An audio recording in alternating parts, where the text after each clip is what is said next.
Ainda de pé, por favor, vamos receber Bispo Fernando Firmino, que vai pregar a palavra de Deus para nós. Bispo, por favor, venha.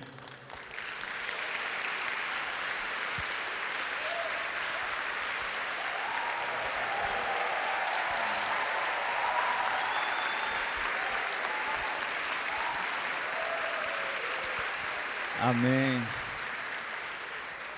Assim eu choro, irmãos. Vou aproveitar que você está de pé, vamos ler logo a palavra de Deus? Abra sua Bíblia aí, por favor.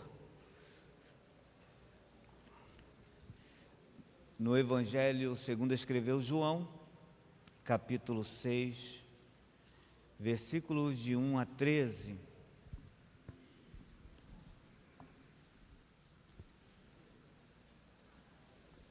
Evangelho segundo escreveu João, capítulo 6, versículo de 1 a 13, é um texto muito conhecido. Vamos ler a palavra do Senhor. Depois destas coisas, atravessou Jesus o mar da Galileia, que é o de Tiberíades. Seguia-o numerosa multidão, porque tinham visto os sinais que ele fazia na cura dos enfermos. Então subiu Jesus ao monte e assentou-se ali com seus discípulos. Ora, a Páscoa, festa dos judeus, estava próxima. Então Jesus, erguendo os olhos e vendo que grande multidão vinha ter com ele, disse a Filipe: onde compraremos pães para lhes dar a comer? Mas dizia isto para o experimentar, porque ele bem sabia o que estava para fazer. Respondeu-lhe Filipe: não lhes bastariam 200 denários de pão para receber cada um seu pedaço? Um de seus discípulos, chamado André, irmão de Simão Pedro, informou a Jesus: está aí um rapaz que tem 5 pães de cevada e 2 peixinhos. Mas isto que é para tanta gente? Disse Jesus: fazei o povo assentar-se. Pois havia naquele lugar muita relva. Assentaram-se, pois, os homens em número de quase 5.000. Então Jesus tomou os pães e, tendo dado graças, distribuiu entre eles, e também igualmente os peixes, quanto queriam. E quando já estavam fartos, disse Jesus aos seus discípulos: recolhei os pedaços que sobraram, para que nada se perca. Assim, pois, o fizeram, e encheram 12 cestos de pedaços dos 5 pães de cevada que sobraram aos que haviam comido. Amém? Deus, obrigado, Jesus, pela Tua palavra. Eu te peço, Senhor, fala conosco e glorifica o Teu nome, em nome de Jesus. Amém e amém. Você pode sentar, por favor. Meus queridos irmãos, nesse domingo tão especial, Dia das Mães, eu estou tendo o privilégio de participar do 3º culto. Tivemos o culto aqui hoje pela manhã, com uma palavra do nosso Bispo Tito, que dispensa comentários no que se refere à sua eficácia. Tivemos um culto na casa da minha mãe. Aí você pensa assim, é Dia das Mães, né? Deve ter caranguejo, não é verdade? Deve ter dobradinha, mas teve culto.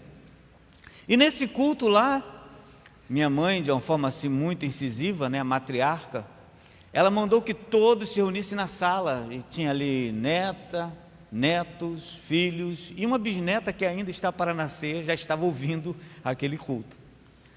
E eu não sei se a Elizabeth notou, eu estava, não isso, é claro que ela notou, eu estava com a bermuda, com a camisa dos 58 anos da Nova Vida, e veio meu pai lá de trás, demorou, ele parecia, sabe, a peça principal do culto. De repente meu pai veio, e eu reparei, talvez isso a Elizabeth tenha reparado, que ele veio todo social, para um culto na sala. Ele botou uma roupa social, e adentrou ao recinto do culto. Eu fiquei assim envergonhado, eu olhei para minhas canelas, que transparecia pela bermuda, e falei, misericórdia. E nesse culto, a minha mãe falou sobre gratidão. A minha irmã pregou a palavra de Deus, e em seguida minha mãe fechou falando sobre gratidão. E mais uma vez foi vaticinado pela minha mãe, repetido pela minha mãe, algo que meus pais me ensinam desde a minha meninice. Meu pai sempre falou: o maior defeito de um homem é ser ingrato. E mais uma vez isso foi externado naquela humilde reunião. Por isso, eu não posso começar aqui a falar nada sem antes agradecer aos irmãos aqui da Igreja Nova Vida em Caxias, a minha igreja.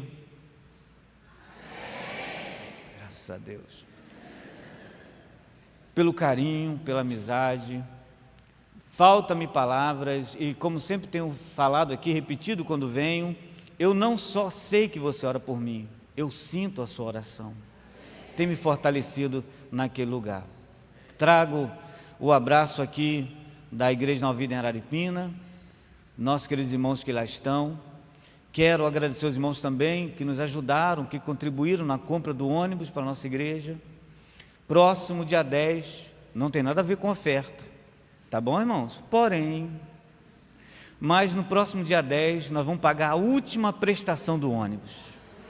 Aquilo que era impossível, nós estávamos indo para um distrito lá da cidade de Ipubi e pegamos uma avenida perimetral, é verdade, lá tem avenida, né? E nós cruzamos com o ônibus, passamos pelo ônibus, na verdade, da igreja, e eu comentei com a Elizabeth no carro, falei: poxa, que felicidade, o ônibus estava cheio de crente, algumas pessoas em pé, tudo animada, tudo feliz, e eu lembrei de você, e fica aqui meu agradecimento, em nome de Jesus. Terminada, eu estou aqui porque eu sinto quase que obrigação de prestar um relatório quando venho aqui, e terminado aí o desafio do ônibus, nós vamos entrar no novo desafio, que será a construção da fachada da igreja.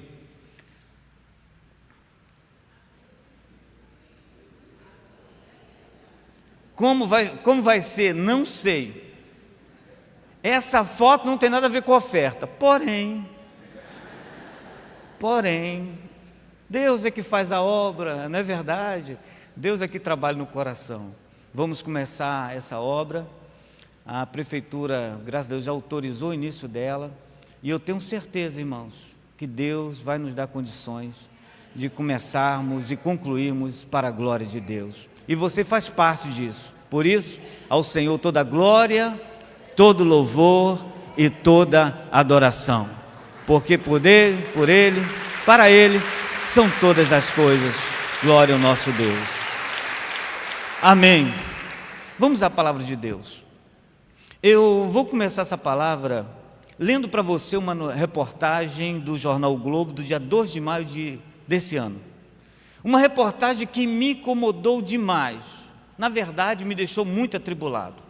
Preste bem atenção, só a manchete, diz assim: porque Leonardo da Vinci ainda nos impressiona 500 anos após a sua morte.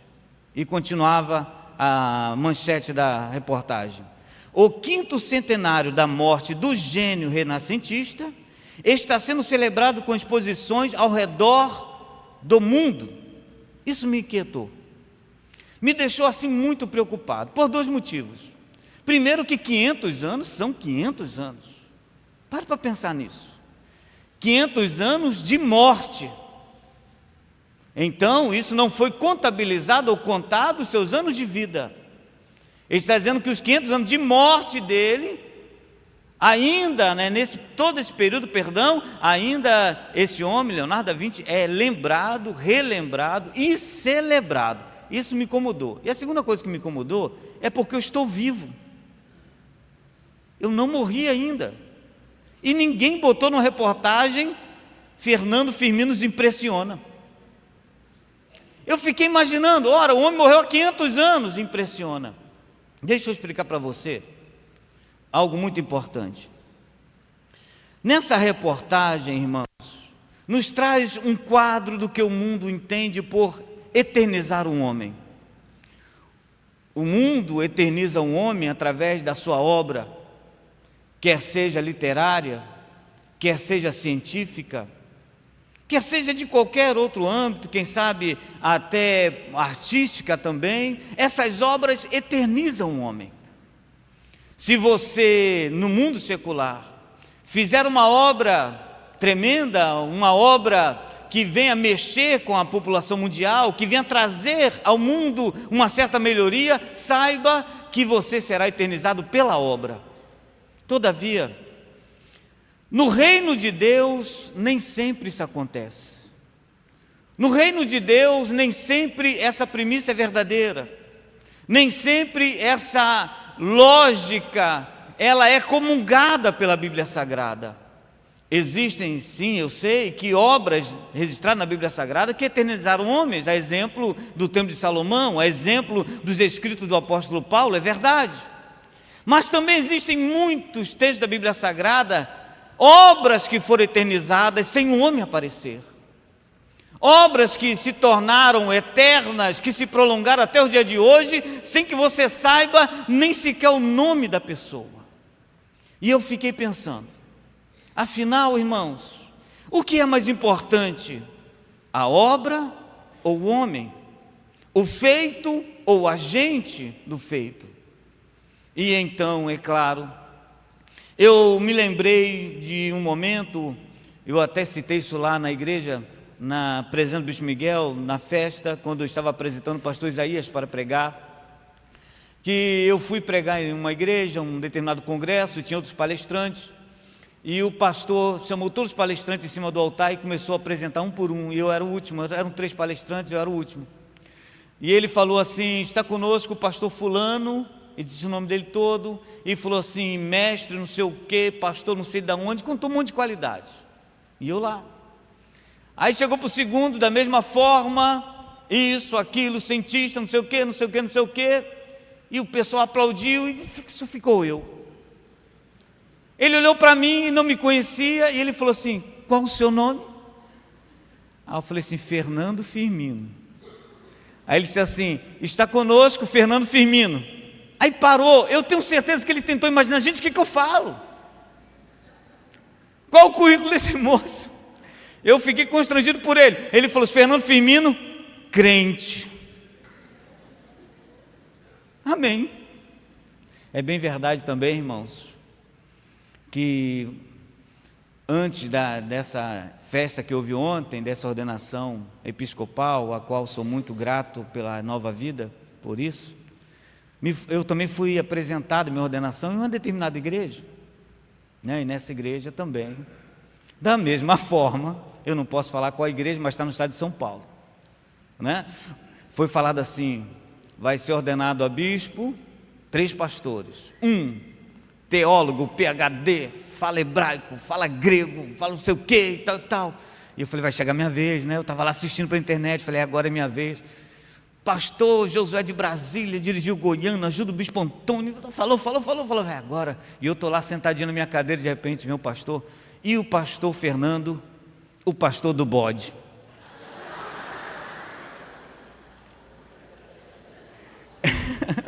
Eu estou tendo que fazer uma consulta, né, psicólogo por causa disso. Estou fazendo um tratamento na minha alma. Mas, irmãos, brincadeiras à parte, o reino de Deus não tem por finalidade eternizar pessoas. O reino de Deus tem por finalidade eternizar obras. Eu queria que você guardasse isso. E eu queria ler com você, nem ler, mas na verdade relembrar você um pouquinho desse texto aqui.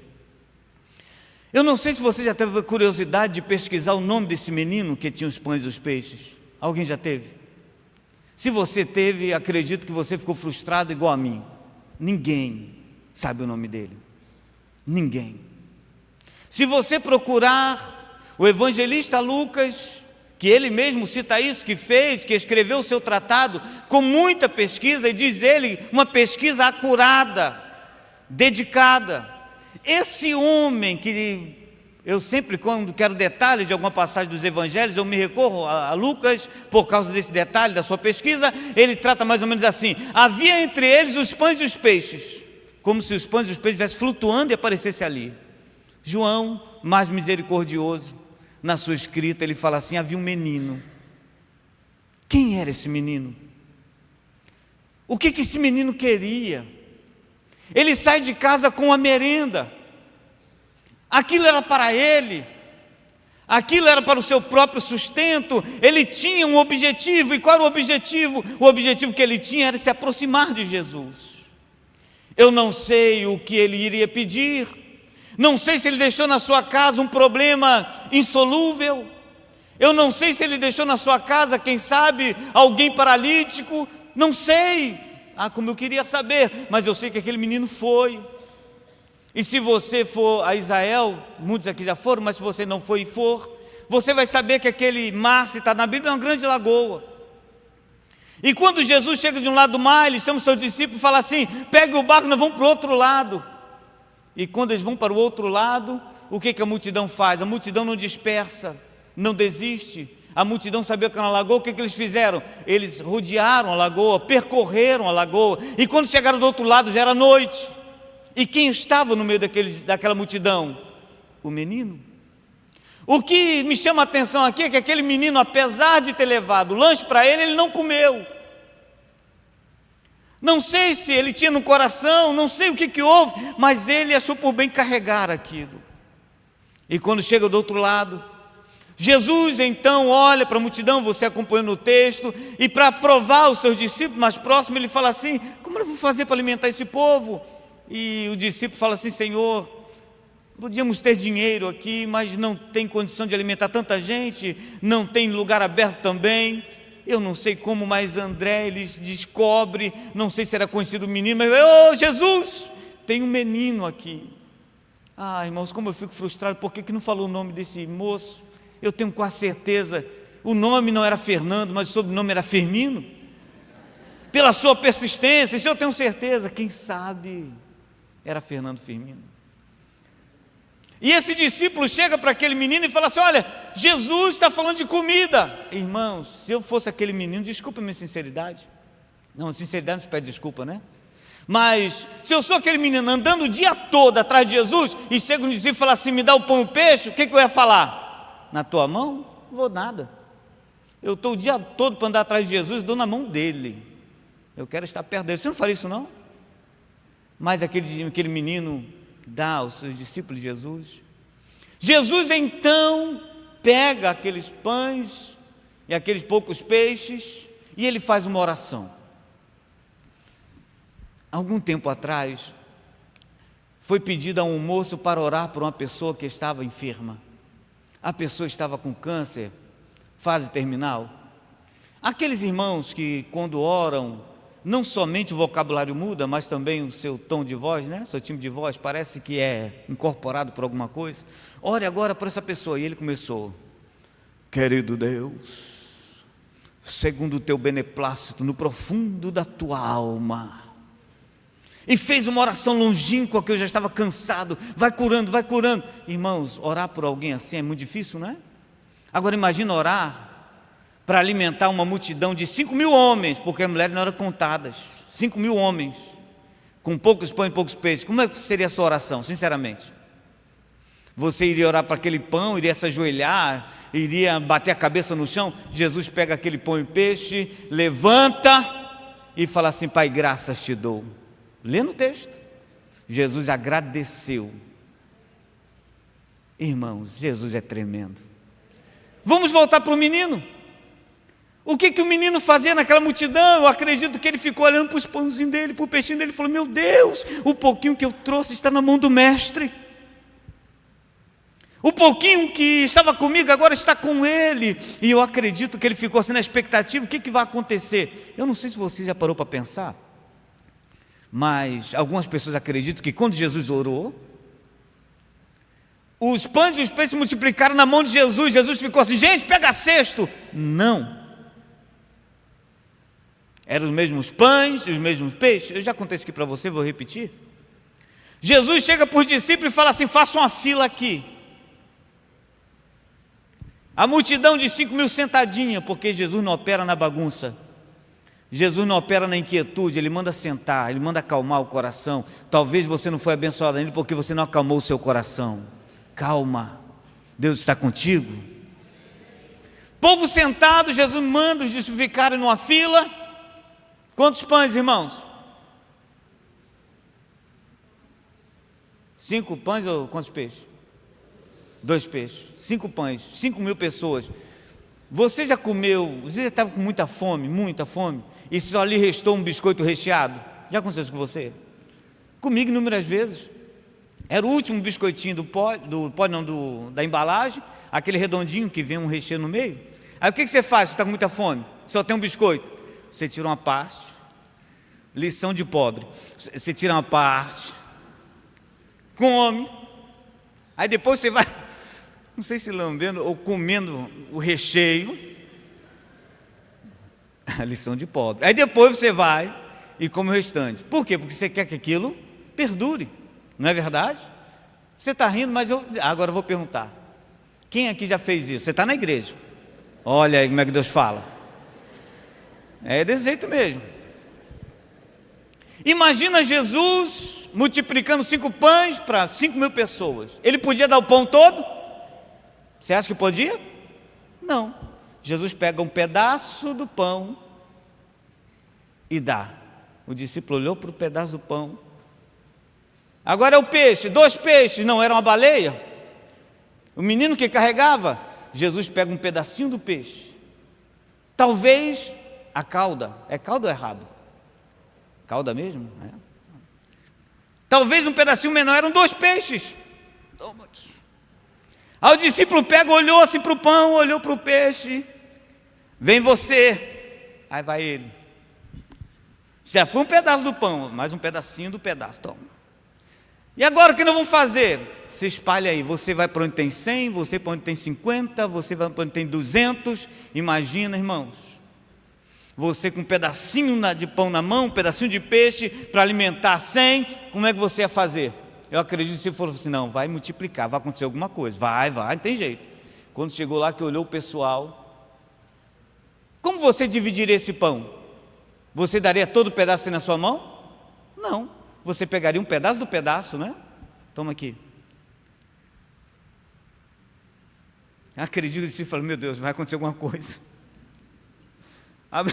Você já orou com o olho aberto todo fechado? Não, isso é outra história, vamos lá. Aí, pegou um pão assim, um pedacinho assim, toma. Outro pedacinho, toma. Outro pedacinho, oh, meu Deus. Pedacinho, toma. Aí o discípulo começou a olhar para a mão dele, ué, está do mesmo tamanho. Aí disse, você sabe que crente quando recebe a bênção fica besta, né? Quando ele notou que não sumiu o pão, ele toma. Vamos embora. Quem quer mais aí? Toma.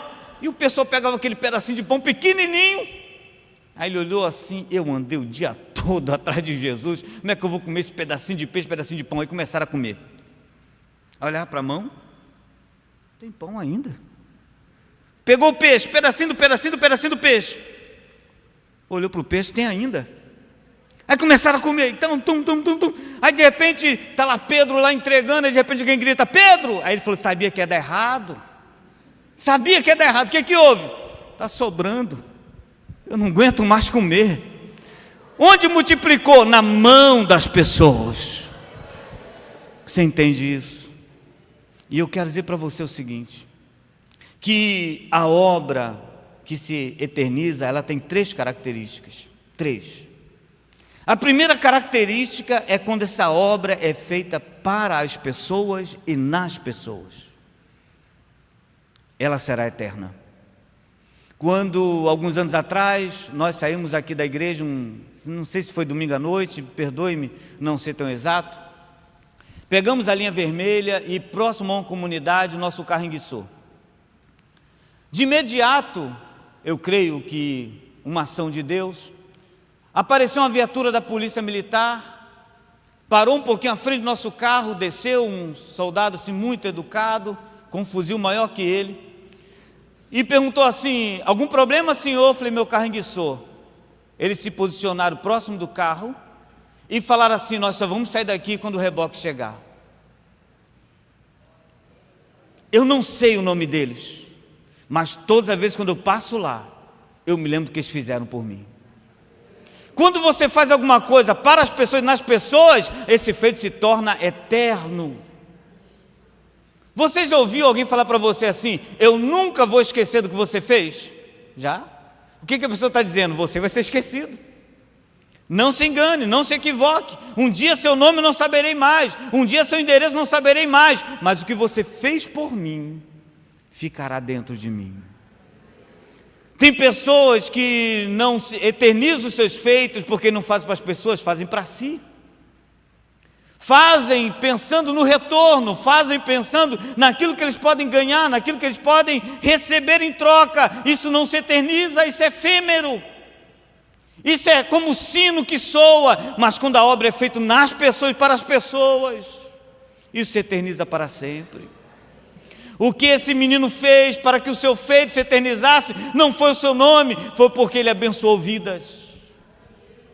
Preste bem atenção, existe uma grande diferença entre herança e legado.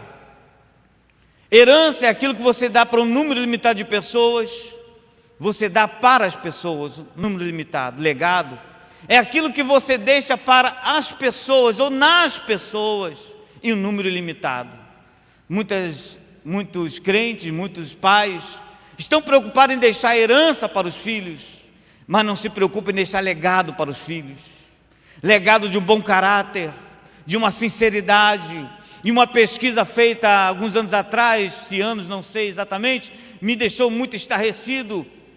A pergunta da pesquisa era a seguinte: para as moças, adolescentes, para os jovens: você se casaria com um homem igual ao seu pai? E a resposta foi assustadora. 1% das entrevistadas falaram que se casariam com um homem igual ao seu pai. Sabe por quê? Porque esses homens não deixaram legado na vida dos seus filhos.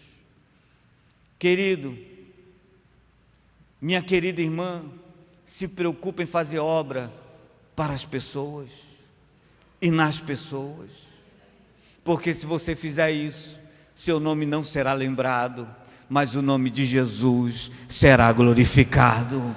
Aleluia! Foi o que aconteceu aqui nesse texto. Ninguém sabe o nome do menino. Mas Jesus foi glorificado, hein, irmãos? Para pensar agora, desculpe eu viajar um pouquinho. Como você acha que ficou o menino?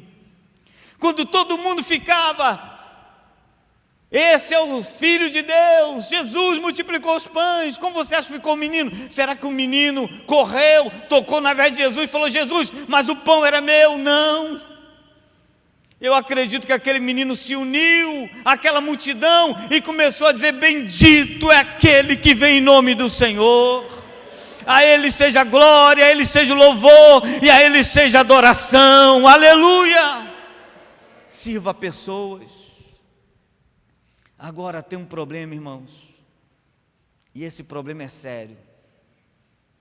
Eu estou aqui animado hoje e preocupado com o horário, mas deixa eu dizer um negócio para você. Jesus chama Pedro, depois da ressurreição de Jesus, é claro, e Jesus quer restaurar Pedro.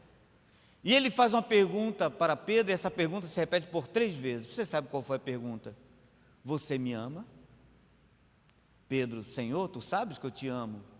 Isso por 3 vezes. E Pedro, na 3ª vez, meio que incomodado, fala: Senhor, tu sabes que eu te amo. Depois dessa resposta de Pedro, me ama, o que Jesus fala? Apacenta as minhas ovelhas. Me permita tirar aqui todo o contexto pastoral. E permita-me também dizer para você o seguinte: que só cuida de pessoas quem ama Cristo. Porque se a resposta de Pedro fosse assim: não, Senhor, tu sabe que mais ou menos. Você acha que Jesus ia falar isso? Você acredita que Jesus ia falar assim: então cuida das minhas ovelhas? Não. A maior prova de amor a Deus não é o seu dinheiro. A maior prova de amor a Deus não é você rasgar, se mutilar, não. A maior prova de amor a Deus é cuidar de vidas. E só cuida de vidas quem ama a Deus. Você compreende essa verdade? Por que muitas pessoas não cuidam de pessoas? Porque não amam a Deus, amam a si mesmo. O Deus delas é ela mesma. Você já viu aquela pessoa? Antigamente eu ia fazer evangelismo, né? E todo domingo, sol, 3 horas da tarde, né? Eu gosto muito de falar isso. Eu me recordo do meu antigo pastor, quando nós éramos obrigados de paletó e gravata para o ar livre. tal, e eu ainda carregava uma maleta que tinha uma Bíblia dentro. E lá no ar livre, no meio da rua, aquele suor descendo, não sei o que, e teve um dia que eu caí na besteira e falei com o meu pastor que estava quente. Falei, pastor, amado, está um calor insuportável. Eu pensei que ele fosse falar assim, tira o paletó, meu filho, né? Ele falou assim, mais quente é o inferno. Eu falei, tá bom. Nós íamos fazer evangelismo, não tinha tempo. Nós falávamos do amor de Deus, hoje não dizendo que você não evangelize, mas mudou um pouco essa característica, é mais ou menos assim, folheto na mão, vem cá, você quer um folheto da palavra de Deus? Quero, vem aqui, pega aí.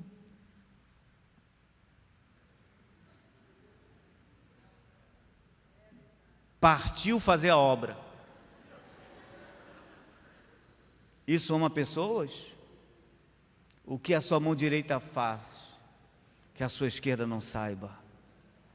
Ame vidas, e você se eternizará no coração das pessoas. Ame vidas, aleluia, aleluia, aleluia. Esse é o que Deus tem falado no meu coração. Ame as pessoas, trate as pessoas com carinho, e você vai ver que eu vou eternizar a obra na tua vida, aleluia. A segunda característica aqui de uma obra que se eterniza é quando é feito o nosso melhor. Quantos pães ele tinha? 5. Quantos peixes? 2. Quanto que ele deu? Tudo. Você quer que o seu feito se eternize? Faça o seu melhor. Nós tivemos em nossa igreja uma pequena, não sei se bem dificuldade, com uma igreja em Trindade. E o rapaz que lá estava, o diácono que lá estava dirigindo, se aproximou de mim e falou, pastor, eu quero voltar para Araripina, não quero ficar. E ele então, o senhor vai ficar triste comigo? Eu falei, claro que não. E eu perguntei para ele, como é que está seu coração sobre isso? Ele falou, pastor, eu estou frustrado. E eu lhe fiz uma pergunta, você fez o seu melhor? Porque quando fazemos o nosso melhor, esse fazer o melhor nos blinda de 2 males. O primeiro mal, frustração. Quando você faz o seu melhor no seu trabalho, você chega no horário, você cumpre sua determinação e de repente alguém fala assim, olha, você está sendo dispensado, você não sai frustrado, porque você sabe que você fez o seu melhor. E outro mal que fazer o nosso melhor nos livra é do remorso. Quantos filhos hoje carregam o remorso de não ter cuidado dos seus pais? Quantos pais hoje carregam o remorso de não ter se esforçado mais pelos seus filhos? De não ter conduzido-os para a igreja, de ter tido um punho forte, dito, não, você vai comigo. Você sabia que eu sou locutor agora, né? Irmão, agora eu sou locutor. Mais ou menos assim lá na Rádio Grande de Serra FM, top. Eu acredito, tem mais audiência que a CBN. Começa mais ou menos assim, está entrando no ar, olha, o programa Noite de Vida, apresentação, aí dá um silêncio assim para dar aquele drama, pastor Fernando Firmino. Aí eu entro, boa noite meus irmãos, né? Eu estou naquele programa de rádio, fazendo, lutando, aí a pessoa às vezes fala assim, mas pastor, e se não der para continuar o programa? Eu estou fazendo o meu melhor, todo dia, eu chego a meia hora mais cedo. A pregação é gravada, irmão, mas eu chego meia hora mais cedo. Preparo lá. Quantas músicas? 2. Dá para fazer em 5 minutos. Mas eu chego meia hora, o rapaz que opera a mesa fica atribulado comigo, porque quando eu chego ele não está, eu ligo. Você está onde, abençoado? E esse rapaz hoje é membro da igreja. Ele fala assim, pastor, me perdoe. E eu faço o meu melhor. Um dia, eu recebi uma mensagem daquele programa. E a mensagem foi assim, pastor, por favor, não deixe esse programa sair do ar. É o único meio que eu tenho de ouvir a palavra de Deus. Meu marido não deixa eu ir para a igreja. Ele me proíbe, mas o rádio, que a Rádio Grande Serra não é uma rádio evangélica, é uma rádio secular, então ele permite ela ouvir, e no meio disso tem a nossa programação, e ela falou: pastor, por favor. E por causa dessa mensagem, eu faço o meu melhor. Faça o seu melhor, para que você não tenha remorso. Quando eu era pregador, mais novo, hoje sou um pregador, não sou mais pregador, mas sou novo ainda, eu tinha uma ideia da seguinte forma, não sei se os pastores aqui comungam dessa ideia: Deus, todas as vezes que eu subir no altar, que eu pregue como se fosse a minha primeira vez. Eu orava e oro ainda, vou até tirar essa conjugação no passado para você não ficar frustrado comigo.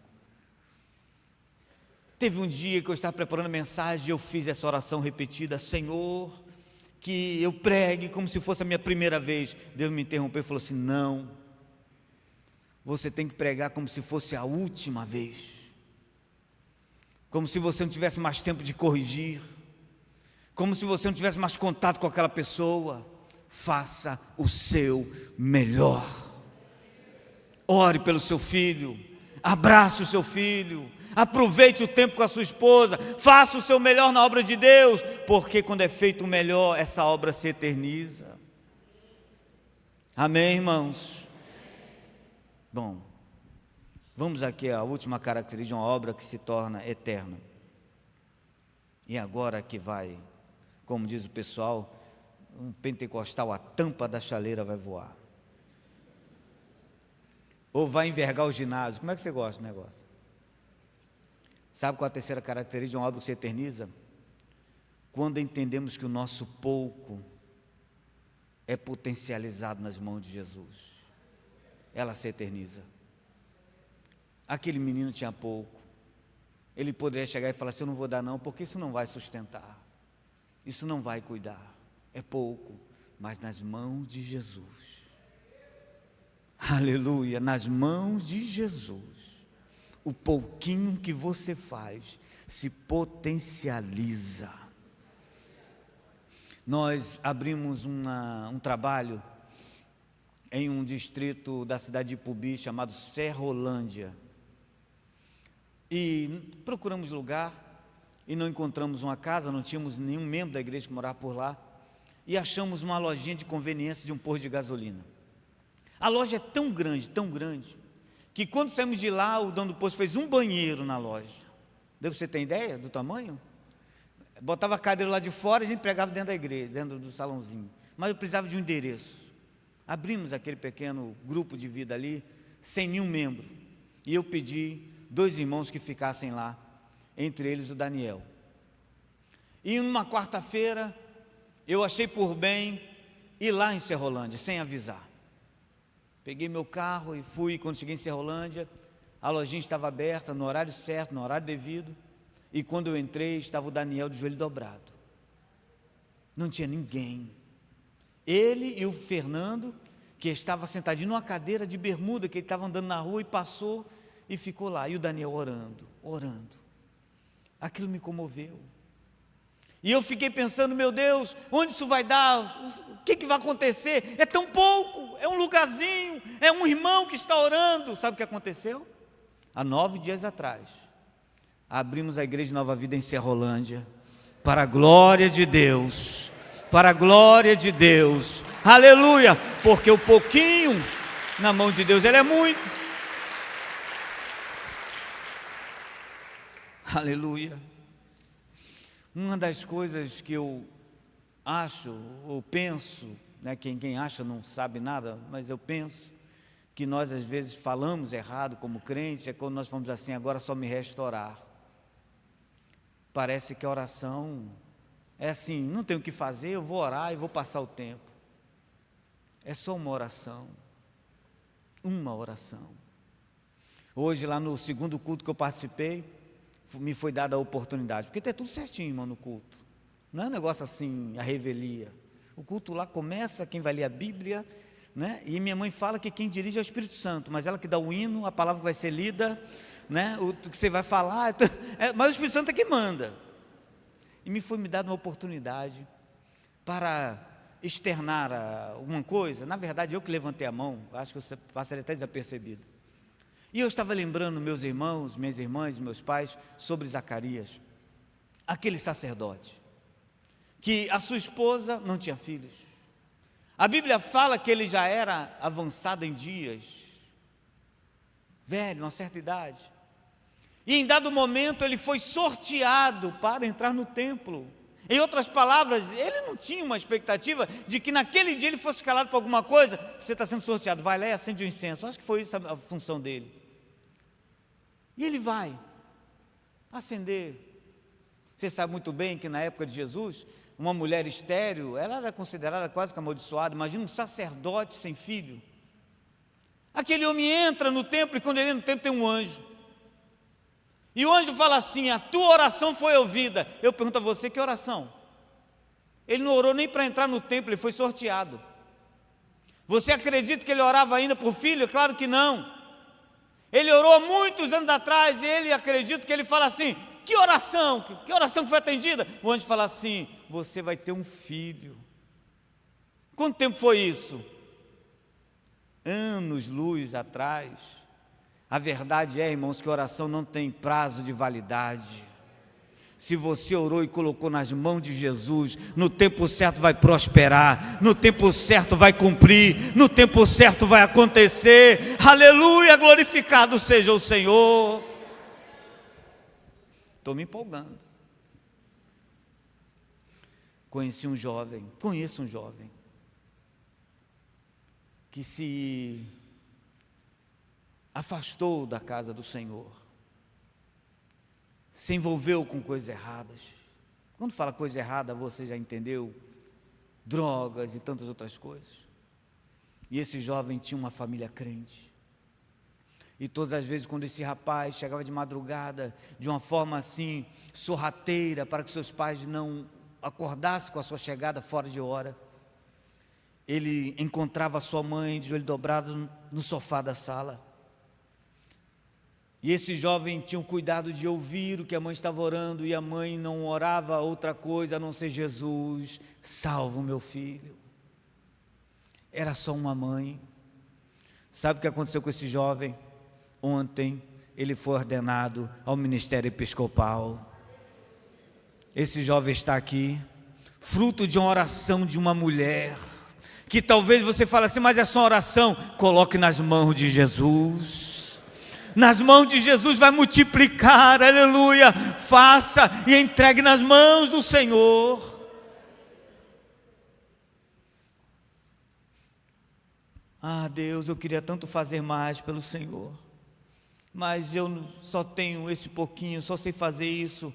Entregue nas mãos do Senhor. Por último, eu quero dizer para você que entre muitas qualidades que eu tenho, eu agora virei cantor.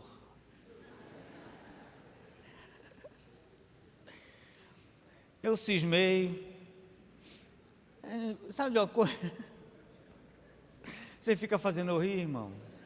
Estou sério aqui, poxa vida, agora sou um homem sério. Eu cismei fazendo uma coisa que todo mundo canta. Não é possível, gente, não é possível que eu não aprenda. Me faz até lembrar um filósofo, né, que ele comentando sobre uma certa obra de um estudioso cientista, sei quantos anos luz atrás, ele fala assim: fulano criou isso, não sei quantos anos, você não consegue entender, diz o filósofo, você não tem brilho. Ah, aquilo mexeu comigo. Falei: agora eu vou cantar.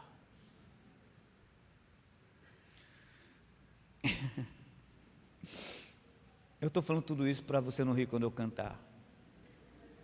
Mas tem uma música nova, 1936, essa música.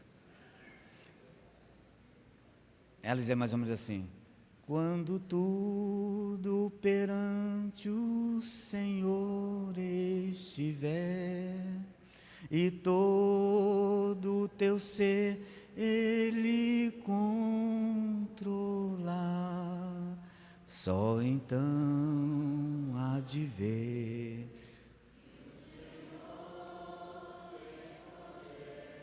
Quando tudo, aonde? Deixares no altar, quando tudo perante o Senhor, bendito seja o teu nome, Senhor. É o que eu tenho, Senhor, para te entregar nessa noite, Senhor, no teu altar. Só então há de ver que o Senhor tem poder, quando tudo deixares no altar. Eu queria convidar você a ficar de pé.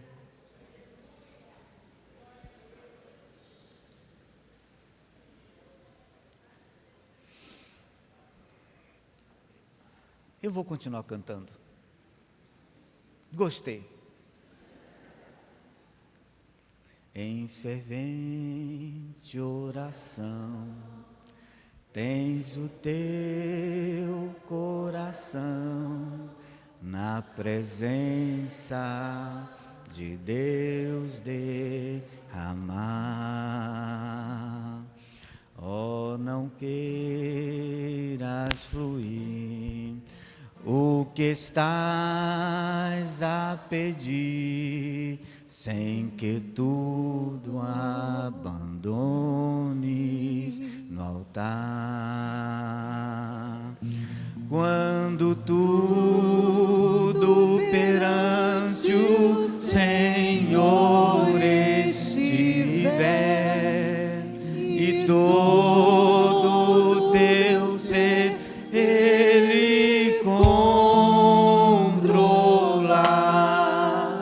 só então há de ver que o Senhor tem poder, quando tudo deixares voltar. Amém. Talvez você veja aqui hoje dizendo: Senhor, eu não tenho nada. O desafio que está à minha frente durante essa semana, Senhor, eu não sei o que fazer. Mas você tem fé no seu coração. Eu quero convidar você que está vivendo uma adversidade na sua vida, que não sabe como solucionar esse problema. Eu quero convidar você a entregar no altar de Deus o pouquinho que você tem. Qual o pouquinho que eu tenho? Peixe, pão não. A fé no seu coração. Seu filho vai voltar para casa, minha irmã.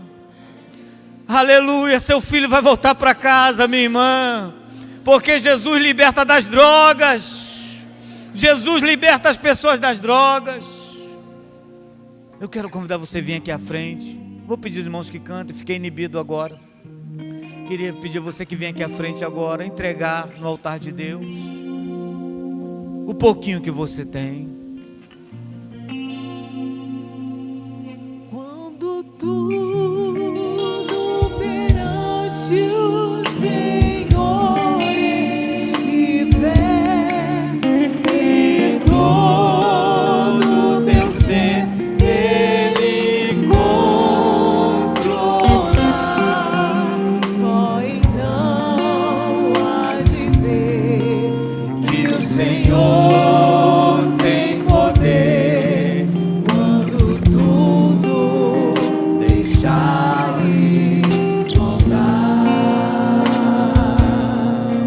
Quando tudo perante o Senhor estiver E todo teu ser Ele controlar, só então há de ver que o Senhor tem poder, quando tudo deixares voltar.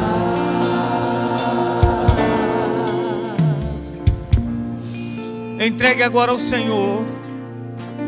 Faça como aquele menino. Ah, Jesus. Faça como aquele homem que falou: Senhor, me ajuda na minha incredulidade, Jesus. Entrega agora no altar de Deus. E diga para Ele agora: Senhor, Tu és a minha esperança, Senhor. Ah, Jesus, Tu és a minha única saída. Eu já tentei, eu já me esforcei, mas agora tudo que eu tenho, Senhor, eu entrego no Teu altar. Você que ficou no seu lugar, levante a sua mão, por favor. Vamos orar por essas pessoas. Querido Jesus, nesse momento de oração, Senhor, eu entrego meus irmãos em Tuas mãos. A minha irmã, Senhor, que chora por um filho. O meu irmão que chora pedindo uma porta de emprego. Ele já percorreu muitas portas, ele já passou por entrevistas, mas parece que nada se abre, Senhor. Eu agora, ó Deus, sinto a dor dos meus irmãos e Te peço, Jesus, receba a nossa oferta neste momento. Entrega-me em Tuas mãos as nossas causas, as nossas dores. Entrega-me em Tuas mãos os nossos prantos. Jesus, que o milagre aconteça nessas vidas agora. Em nome de Jesus, que toda enfermidade seja repreendida agora, em nome de Jesus. Em nome de Jesus, que a porta de emprego se abra, que o marido seja salvo, que a família seja liberta. Ah, Jesus, que toda corrente seja quebrada, em nome de Jesus, em nome de Jesus, em nome de Jesus, em nome de Jesus, aleluia, em nome de Jesus. Faz essa obra, Senhor, para a glória do Teu nome e em nome de Jesus, amém e amém. Bendito seja o Senhor nosso Deus, a Ele toda a glória, a Ele todo louvor e a Ele toda adoração, aleluia. Você pode voltar ao seu lugar. Creia na resposta desta oração em nome de Jesus.